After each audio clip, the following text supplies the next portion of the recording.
Class 7 science chapter 8। Next topic है adaptation इन animals. Animals में कैसे एडेप्टेशंस होते हैं जिससे वो अपने सराउंडिंग एनवायरनमेंट में रह पाते हैं। Okay, let's start. Living being of different kind are found to live in different places and different climates.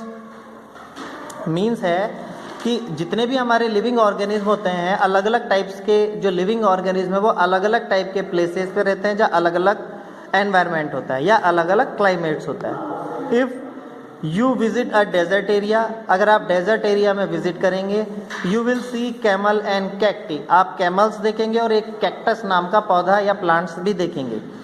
A hilly region will have plenty of oak, और जो माउंटेन वाले जो पार्ट होते हैं वो ओक ट्री से फिल रहते हैं या उसमें पाइन, डियोडर, याक जो एनिमल होता है वो वहाँ मिलते हैं।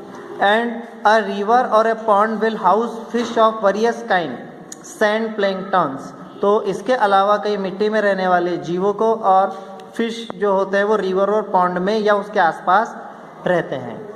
To survive in different climatic condition animals show adaptation by having different physical feature. तो अपने आसपास के इलाके में सरवाइव करने के लिए जो एनिमल्स या जो प्लांट्स होते हैं उनको अपने फिजिकल फीचर में थोड़ा बदलाव करना होता है या वो बदलाव अपने आप ही हो जाता है। And quickly and catch food in the end behaviours, और उनके बर्ताव में भी थोड़ा अंतर। जैसे डेजर्ट एरिया में रहने वाले ज़्यादातर जो अपना वर्क है वो नाइट में करते हैं और जो कोल्ड रीजन वाले हैं वो जनरली अपना काम डे में करते हैं। फिशेज हैव फिन्स, जैसे अब कुछ एडेप्टेशन है ताकि वो उस एनवायरनमेंट में रह पाते हैं, तो कैसे फिश में फिन्स होते हैं, उनकी स्ट्रीमलाइन बॉडी होती है। And sharp teeth that enable them to swim, और तीखे दांत होते हैं जो उन्हें swim, sharp teeth that enable them to swim quickly and catch food in the ocean. तो इनके जो बॉडी जो इनके फिन्स होते हैं वो उनको स्विम में काफ़ी हेल्प करते हैं, और इनके जो शार्प टीथ होते हैं वो शिकार को या फूड को पकड़ने में हेल्प करते हैं। Giraffe have long neck to eat leaves of tall trees. Giraffe के पास लॉन्ग नेक होती है जिससे वो लंबे ट्रीज की पत्तियां भी खा सकता है। These are example of physical adaptation which help different animal to survive in different climate। तो ये कुछ फिजिकल एडेप्टेशंस है जो डिफरेंट एनिमल्स को डिफरेंट क्लाइमेट में रहने की आज़ादी देते हैं। Changes that take place in an organism over generation which enable it to live successfully in its habitat are called adaptation. तो आप ऐसे बोल सकते हैं किसी ऑर्गेनिज्म की जनरेशन टू जनरेशन किसी क्लाइमेट में जब रहने लायक हो जाती है तो उसे उसका हैबिटेट कहा जाता है, यानी घर कहा जाता है, और इस विशेषता को एडेप्टेशन बोला जाता है। नेक्स्ट टॉपिक है हॉट एंड ड्राई क्लाइमेट्स। जो डेजर्ट वाले इलाके हैं उनके बारे में कुछ जानते हैं हम।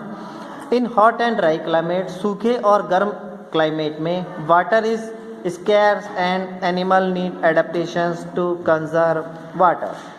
तो जो ऐसे इलाके डेजर्ट वाले इलाके होते हैं यहाँ पे एनिमल्स जो है वो काफ़ी बिना पानी के रहते हैं और उन्हें खुद एडेप्टेशन करना पड़ता है ताकि वो पानी बचा सके, या उनकी बॉडी में कुछ ऐसा सिस्टम होता है जिसके कारण वो पानी का लंबे समय तक यूज़ कर पाते हैं।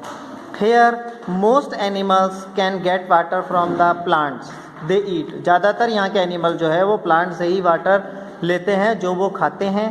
पर्टिकुलरली सक्यूलेंट यानी fleshy and juicy one such as cactus, जैसे एक प्लांट का नाम ले रहा हूँ मैं कैक्टस, तो वो फ्लैशी होता है और जूसी होता है जिसमें वाटर होता है। Some animal also get water from flood of bodies of animal, और कुछ जो है वो एनिमल्स की बॉडी जो है उसके फ्लूइड से ही लेते हैं, मतलब उनके लिक्विड से ही लेते हैं।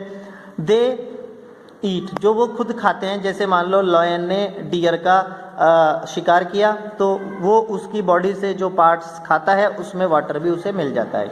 Late us look some animals and the way that adapt to the hot and dry climates. अब कुछ एनिमल्स के लिए और प्लांट्स देखते हैं हम जो इस क्लाइमेट में रहते हैं। फर्स्ट आता है आपका camels. Camels have long eyelashes, camels के लॉन्ग आई लैशेस होते हैं, मतलब इसकी आई बड़ी होती है। Ear, hair and nostril that they can close to keep the sand out when the winds blow. तो ये इनके कान पर, आँख पर और नाक पर बाल होते हैं, जिससे कि जब भी तेज हवा के साथ मिट्टी उड़ती है तो ये उन्हें ढक लेता है इन हेयर्स से, तो ये बच जाता है। They have thick eyebrows that provide shade from the bright sun. इनकी आईब्रोज काफ़ी गहरी होती है जो इनको धूप में देखने में भी मदद करती है। फिर है their wide feet help them to walk on sand without sinking into it. इनके जो पैर है वो वाइड फीट होते हैं, चौड़े और गद्देदार फीट होते हैं, जिसके कारण ये मिट्टी पे बिना फिसले या बिना धसे चल लेता है। The hump of A camel is a reservoir of fatty tissue. Camel का जो हम्प होता है उसके ऊपर जो कुबड़ होती है उसमें बहुत सारा फैटी टिश्यू होता है जो कि एक रिजर्वियर के तौर पे काम करता है। While water is stored in its blood. जब वाटर इसके ब्लड में स्टोर हो जाता है, a camel can go a week or more without water and it can last for several month without food. और एक बार अगर वो अपना फूड एंड वाटर को स्टोर कर लेता है तो कई हफ्तों तक वो बिना पानी के रह सकता है और कई महीनों तक वो बिना खाने के भी रह सकता है। Camels have thick lips which help them to feed on prickly desert plant without hurting themselves. और जो डेजर्ट प्लांट्स होते हैं उनमें थोड़े कांटे जैसे होते हैं, तो इनके जो होठ होते हैं वो काफ़ी मोटे होते हैं, तो ये उनको आराम से खा पाता है और हर्ट भी नहीं होता है। अनलाइक मोस्ट मैमल्स, ज़्यादातर मैमल्स की जैसे, a camel can withstand body temperature changes through out the day. पूरे दिन में इनका टेम्परेचर कम या ज़्यादा होता रहता है, जैसे 34 degree centigrade to 41 degree centigrade तक। This allow the camel to conserve water by not sweating as the environmental temperature rises. तो इससे फ़ायदा ये होता है कि इनका जो वाटर, बॉडी में जो वाटर है वो पसीने के तौर पे नहीं निकल पाता है और ये वहाँ सर्वाइव कर लेते हैं। अब